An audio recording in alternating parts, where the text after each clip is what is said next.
Hello. അപ്പോൾ ഇപ്പോഴത്തെ പ്രധാനപ്പെട്ട ഒരു വിഷയമാണ് നഴ്സുമാരുടെ സമരം അല്ലേ, നഴ്സുമാരുടെ ശമ്പളത്തിന് വേണ്ടിയിട്ടുള്ള പോരാട്ടം എന്ന് പറയുന്നത്. അപ്പോൾ ഈ കഴിഞ്ഞ ദിവസം ഒരു അനുഭവം ഉണ്ടായി. ഒരു പേഷ്യൻറ്റ് അവരുടെ മരുന്ന് നിന്നു, അടുത്ത് ഡോക്ടറെ കാണേണ്ട ടൈമായി. പക്ഷേ നഴ്സുമാരുടെ സമരം കൊണ്ട് ഡോക്ടറെ കാണാൻ പറ്റുന്നില്ല. അപ്പോൾ എന്ത് ചെയ്യണമെന്ന് അറിയത്തില്ല. പക്ഷേ അവർ പറഞ്ഞ ഒരു കാര്യമാണ് ഞാൻ പറയുന്നത്.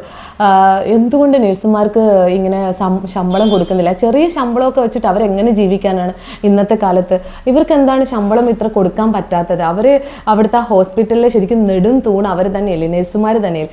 ഒരു സാധാരണ പേഷ്യൻറ്റിന് അത് മനസ്സിലായെങ്കിൽ എന്തുകൊണ്ട് ഒരു മാനേജ്മെൻറ്റിന് മൊത്തത്തിൽ അത് മനസ്സിലാകുന്നില്ല എന്നാണ്. അതെ, ശരിക്കും കറക്റ്റാണ്. കാരണം ഒരു എത്രയോ വർഷം ഹോസ്പിറ്റലിൽ നിന്നുള്ള ഫാർമസിസ്റ്റായി നിന്നുള്ള ഒരു പരിചയത്തിൻ്റെ പുറത്ത് എനിക്കും അതുപോലെ തന്നെ പറയാറുണ്ട്. നിങ്ങൾ മാലാഖമാർ എന്ന് വിളിപ്പേരിട്ട് വിളിക്കുന്ന ഇവർ ഈ ഹോസ്പിറ്റലിനുള്ളിലെ ചുവരുകൾക്കുള്ളിൽ അനുഭവിക്കുന്ന വേദന, അവരുടെ ഉള്ളിൽ നേറുന്നത് നിങ്ങൾക്ക് ആർക്കെങ്കിലും മനസ്സിലാവുന്നുണ്ടോ എന്ന് എനിക്കറിയില്ല. പക്ഷേ അതൊരു സത്യമായ കാര്യമാണ്. കാരണം ഒരു ഹോസ്പിറ്റലിലെ ഏറ്റവും വലിയ ഒരു സേവനം ചെയ്യുന്നവർ, ഒരു നെടും തൂണ് ശരിക്കും ആ നഴ്സുമാർ തന്നെയാണ്. കാര്യം അവരിലാണ് എല്ലാം ഏൽപ്പിച്ചിട്ട് പോകുന്നത്. അവർ തന്നെയാണ് ഒരു പേഷ്യൻറ്റിൻ്റെ കംപ്ലീറ്റ്ലി ഒരു കെയറിങ്. അവർ അവിടെ നിന്ന് ഇപ്പോൾ അവർ അഡ്മിറ്റായി ഡിസ്ചാർജായി പോകുന്നത് വരെ കംപ്ലീറ്റ് കെയറിങ് ഫുൾ കിട്ടുന്നത് ഈ നഴ്സുമാർക്ക് തന്നെയാണ്. അവരുടെ കൈകളിൽ തന്നെയാണ് ഈ പേഷ്യൻസ് സുരക്ഷിതർ.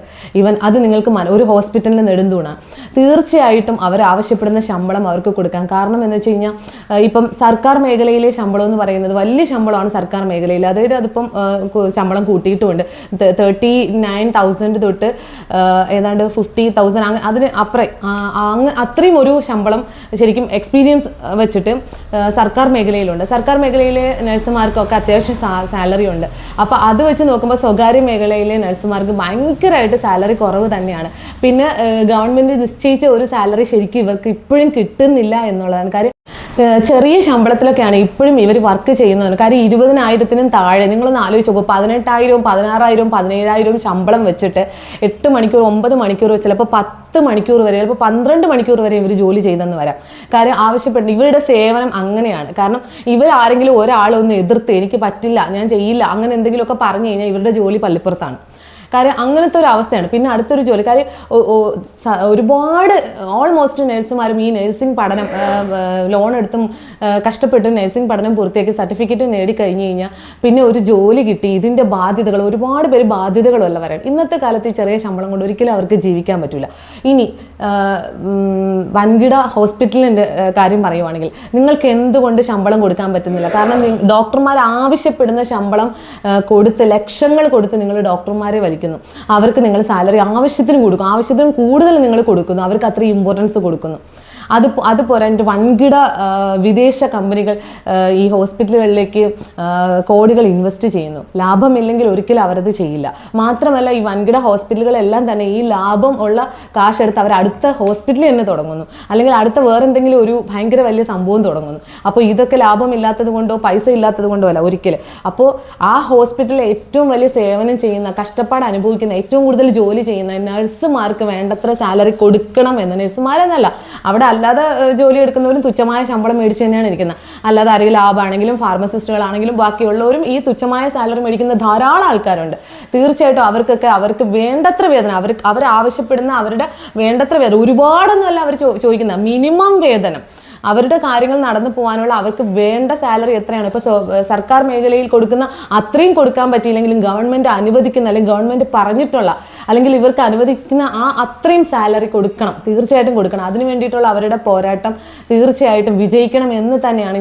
ഇനി എൻ്റെ ഒരു അനുഭവം കൂടി ഞാൻ പറയാം. അപ്പോൾ ഇത് തന്നെയാണല്ലോ ഈ സ്വകാര്യ വൻകിട ഹോസ്പിറ്റലുകളിൽ നടക്കുന്നതെന്ന് എനിക്ക് തീർച്ചയായിട്ടും മനസ്സിലാക്കാൻ പറ്റും. കാര്യം 15 വർഷത്തിന് മേലെ എക്സ്പീരിയൻസ് ഉള്ള ഞാൻ ഒരു വലിയ സ്വകാര്യ ആശുപത്രി, പേര് കേട്ട വലിയ സ്വകാര്യ ആശുപത്രിയിൽ വെറും 18,000 രൂപയ്ക്ക് ബാർഗെയിൻ ചെയ്ത് ജോലിക്ക് കയറി. ഒന്ന് ആലോചിച്ച് നോക്കാം, 15 വർഷത്തെ എക്സ്പീരിയൻസ് ഉള്ള ആള് 18,000 രൂപയ്ക്ക്.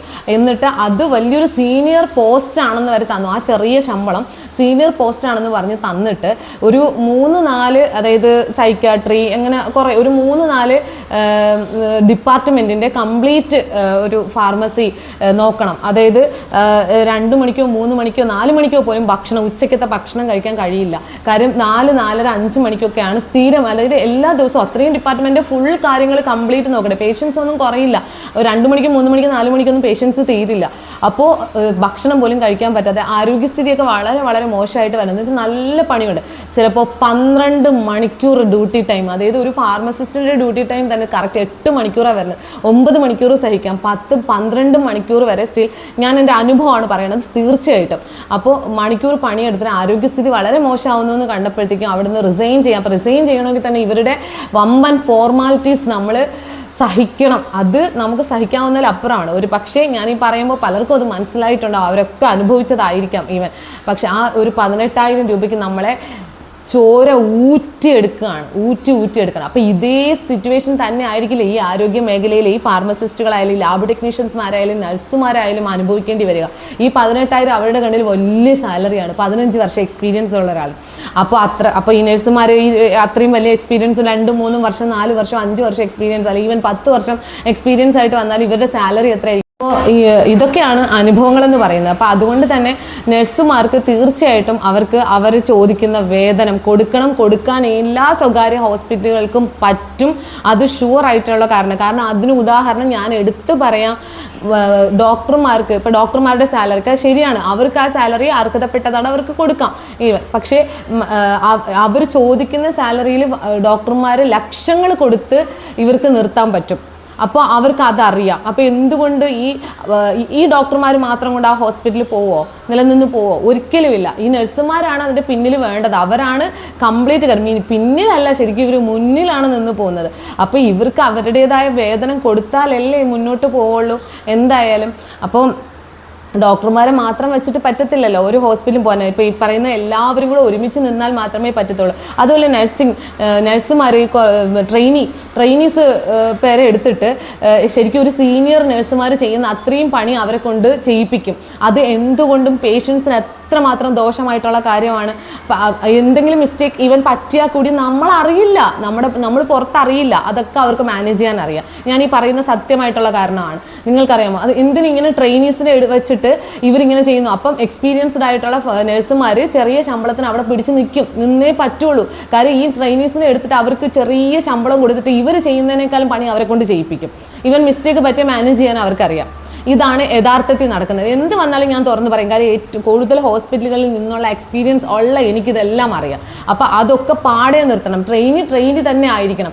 എക്സ്പീരിയൻസ്ഡ് ആയിട്ടുള്ള നഴ്സുമാർ തന്നെ ആയിരിക്കണം. അവർ ചെയ്യേണ്ട കാര്യങ്ങളൊക്കെ ചെയ്യേണ്ടതും അവർക്ക് അനുവദനീയമായ സാലറി കൊടുക്കുക തന്നെ വേണം.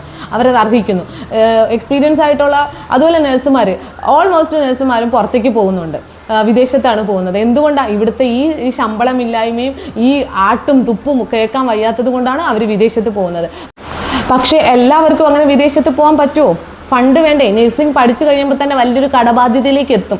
ആ ബാധ്യത തീർക്കാൻ വേണ്ടിയിട്ടാണ് ഈ തുച്ഛമായ ശമ്പളത്തിൽ കടിച്ചു തൂങ്ങി ഈ മരണപ്പണി എടുക്കുന്നത്. ഈ മാനസിക സമ്മർദ്ദം ഏറ്റവും കൂടുതൽ ഏറ്റുവാങ്ങുന്ന സ്വകാര്യ ഹോസ്പിറ്റലുകളിൽ ഏറ്റവും കൂടുതൽ ഏറ്റുവാങ്ങുന്ന നഴ്സുമാരാണ്. അവർ നേരിടുന്ന ആ ഒരു അറ്റാക്ക് ഭയങ്കര കഷ്ടമാണ്. നമ്മൾ വിചാരിക്കുന്നതിലും അപ്പുറമാണ് അവരുടെ അവസ്ഥ എന്ന് പറയുന്നത്. അപ്പോൾ ആ കടകൾ തീർക്കാൻ തന്നെ അവരിടുന്ന് കഷ്ടപ്പെടുമ്പോൾ പിന്നെ അവർക്ക് വിദേശത്തേക്ക് പോകാനുള്ള ആസ്തിയുണ്ടോ? ഒന്നാമത് ഇത് കേരളമാണ്, സാധാരണക്കാർ മാത്രം ജീവിക്കുന്ന സ്ഥലമാണ്. വമ്പൻ പണക്കാരുള്ളത് ഒരു വിഭാഗം മാത്രമാണ്. അവർക്ക് ഫുൾ പണമുണ്ട്. ബാക്കിയുള്ളൊരു സാധാരണക്കാരാണ്. അവർക്ക് ജീവിക്കണ്ടേ? ഇപ്പം ഇങ്ങനെയൊക്കെ ജീവിക്കാൻ പറ്റുള്ളൂ. അതുകൊണ്ട് സ്വകാര്യ വൻകിട ഹോസ്പിറ്റൽ മുതലാളിമാർ മനസ്സിലാക്കേണ്ടത് നഴ്സുമാരുണ്ടെങ്കിൽ മാത്രമേ നിങ്ങൾക്ക് നിലനിൽപ്പുള്ളൂ. അവർ തന്നെയാണ് നിങ്ങളെ 90% നിങ്ങളുടെ പിന്തുണയും നിങ്ങളുടെ കാര്യങ്ങളെല്ലാം. ഇപ്പോൾ ഒരു പേഷ്യൻ്റ് അവിടെ വരണമെങ്കിൽ റിപ്പീറ്റ് ആ പേഷ്യൻ്റ് അവിടെ വരണമെങ്കിൽ ഈ നഴ്സിൻ്റെ ഇടപെടൽ എത്ര നല്ലതായിരിക്കുമോ അങ്ങനെയാണെങ്കിൽ മാത്രമേ അവർ വരൂ. ആ നഴ്സ് കെയർ ചെയ്യുന്നതിൽ ചെറിയൊരു മിസ്റ്റേക്ക് വന്നാൽ കൂടി ആ പേഷ്യൻ്റെ അവസ്ഥ വളരെ മോശമാവും. പിന്നെ അവർ റിപ്പീറ്റ് അവിടെ വരാൻ തയ്യാറാവില്ല. അതുകൊണ്ട് അത് മനസ്സിലാക്കും. നിങ്ങൾക്കത് കൊടുക്കാനുള്ള ലാഭം ഉണ്ട് എന്നുള്ളത് എല്ലാ മനുഷ്യർക്കും അറിയാം. ചോറ് തന്നെയാണ് എല്ലാവരും തിന്നുന്നത്. ദയവ് ചെയ്ത് നിങ്ങൾ മനസ്സിലാക്കൂ, കൊടുക്കുക. അവർക്കത് അർഹതപ്പെട്ടത് തന്നെയാണ്, വേണം. സ്വന്തം ജീവനേക്കാളും സ്വന്തം വീട്ടുകാരെക്കാളും എന്തിനേക്കാളും ഏറ്റവും കൂടുതൽ ലൈഫ് ഇമ്പോർട്ടൻസ് കൊടുത്ത് ലൈഫിലെ എല്ലാം ത്യജിക്കുന്ന നഴ്സുമാർ, മാലാഖമാർ നമ്മളെന്ന് വിളിക്കുന്ന നഴ്സുമാർ, ഈ ഹോസ്പിറ്റലിന് വേണ്ടി ചെയ്യുന്ന സേവനം എല്ലാവരും മനസ്സിലാക്കേണ്ടതാണ്. കാര്യം അവരുടെ ഡ്യൂട്ടി കഴിഞ്ഞ് ടപ്പേന്ന് കൃത്യ ടൈമിൽ ക്ലോക്ക് നോക്കി ഇറങ്ങി പോകുന്നവരല്ല. അവർക്ക് ചെയ്യേണ്ട ഒരു പേഷ്യൻറ്റിൻ്റെ കംപ്ലീറ്റ് ഉത്തരവാദിത്തങ്ങളും ചാർട്ടായിട്ട് എഴുതി അടുത്ത ആളിന് അത് ഹാൻഡ് ഓവർ ചെയ്ത് എല്ലാം കഴിഞ്ഞിട്ടും 1 hour 2 hour ചിലപ്പോൾ ഹാഫ് അവർ ഒക്കെ വഴിയാണ് അവരവിടെ നിന്ന് ഇറങ്ങുന്നത്. ചിലപ്പോൾ അവരുടെ വീട്ടിൽ അവരുടെ മക്കൾ കാത്തിരിക്കുന്നുണ്ടാവും. ചിലപ്പോൾ ആ കുട്ടീന് അസുഖമായിട്ടായിരിക്കും ആരെങ്കിലും ഏൽപ്പിച്ചിട്ട് പോന്നിട്ടുണ്ടാവുക. അച്ഛനോ അമ്മയ്ക്കോ സുഖമില്ലാതെ കിടപ്പുണ്ടാവും. ചിലപ്പോൾ ഈ കുട്ടി ചെന്നിട്ടായിരിക്കണം ബാക്കി എല്ലാ കാര്യങ്ങളും നോക്കേണ്ടത്. അപ്പോൾ സ്വന്തം വീട്ടുകാരെക്കാളും സ്വന്തം ശരീരത്തിലെ ആരോഗ്യത്തെക്കാളും എല്ലാം ത്യജിച്ചിട്ടാണ് ഈ ഹോസ്പിറ്റലിന് വേണ്ടി, വർക്ക് ചെയ്യുന്ന സ്ഥാപനത്തിന് വേണ്ടി, പേഷ്യൻസിന് വേണ്ടി ഒരു ഹാർഡ് വർക്ക് ഒരു നഴ്സ് ചെയ്യുന്നത്.